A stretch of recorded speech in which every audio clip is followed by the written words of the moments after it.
तो भैया आज सवेरे जैसे ही मैं सो कर उठा मैंने देखा हमारे गांव का मौसम हो रहा बहुत बढ़िया। और इतने एक भैया मेरे तो मिलन ना आगा। और जब भी कोई भाई मेरे तो मिलन ना आवे तो भैया मेरा दिल खुश हो जावे और मेरा तसल्ली हो जावे। और फिर मिलकर वह भाई सू और कर तसल्ली मैं चल दिया अपने घेर के ओढ़ को, क्योंकि भैया सवेरे सवेरे का टाइम है और काम करना बहुत जरूरी होवे। और दिन के सारे काम का हिसाब किताब मेरे पापा ही बनावे हैं। और अब तुम यहाँ देख लो, यू जो लवारा दिख रहा ना, यू हमेशा खोर में ही सोवे है। और भैया यहाँ की मर्जी, हमें अकेले ना यू कहीं भी सो। और फिर पाया मैं पहुंच गया अपने घर, क्योंकि मैंने अभी खेत पर जाना। और जी चालू कर रहे रोटी बनाने की तैयारी। और मैंने उठा ली अपनी मोटरसाइकिल और मोटरसाइकिल उठाकर मैं चल दिया अपने खेत की ओर को। और खेत पर जाने से पहले मैं विपिन की दुकान पर जाऊंगा, क्योंकि मैंने अभी लेनी खेत की दवाई। और भैया अगर मुझे इतना पता होता ना कि खेतन में इतनी दवाई लगाए तो मैं कभी भी खेती ना करता, क्योंकि पिछले 3 महीना से हम दवाई खरीदते खरीदते बर्बाद हो गए। और धोरा न बचा बैंगन भी।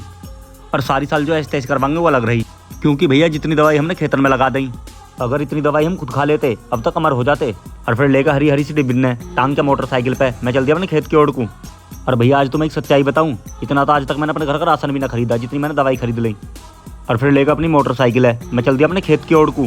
और जैसी खरंजा पार करा मैंने दिखाई देगी गारा। और फिर छोड़कर मोटरसाइकिल वहीं और काट का चप्पल नंगे पाम मैं चल दिया पैदल पैदल अपने खेत की ओर को, क्योंकि भैया कल मैं चप्पल पहन के खेत पर जा रहा था, मेरे पटकी लग गई। और या हमारा आज मैंने चप्पल काट दी। और फिर तारन के नीचे कर लिकड़ गए मैं पहुंच गया अपने खेत पे। और भैया यूँ हमारी प्योदा ईख।